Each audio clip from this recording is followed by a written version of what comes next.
Dinakaw ang mga kable ng internet sa Caloocan na nagkakahalaga ng halos 200,000 piso. Ang isa sa kanila na nagsilbing driver, wala raw alam sa krimen. Ang tatlo naman aminado sa pagnanakaw at sinabing napasubo lang. Yan ang unang balita ni Bea Pinlac.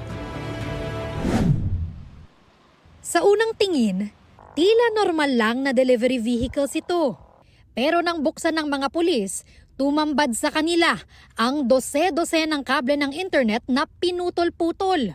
May nagsumbong daw sa rumorondang pulis kahapon ng madaling araw tungkol sa pagnanakaw ng kable sa Rizal Avenue sa Caloocan. Meron daw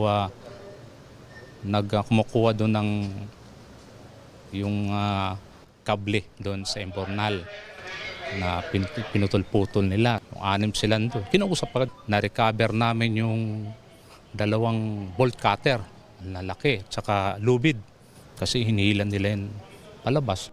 Ayon sa pulisya, halos 200,000 piso ang halaga ng mga ninakaw na kable.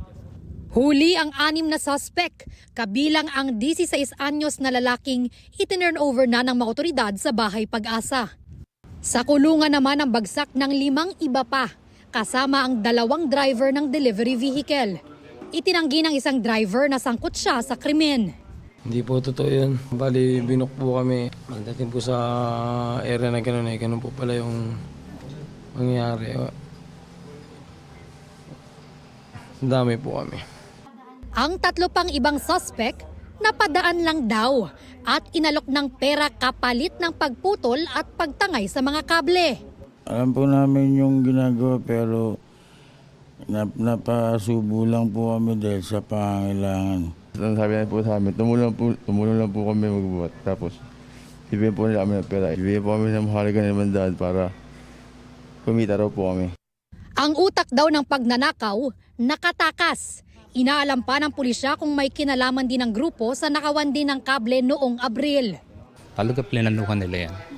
Yun ang isa sa mga sindikato dito sa Caloocan. Habi na ginagawa nila talaga yan. Hindi lang isang beses siguro. Kasi expert kung paano nila putulin, maayos, gano'ng kahaba na kaya nilang dalhin.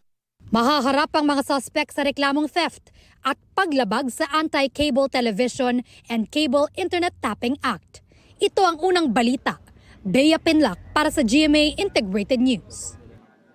Kapuso, huwag magpapahuli sa latest news and updates. Mag-iuna ka sa balita at mag-subscribe sa YouTube channel ng GMA Integrated News.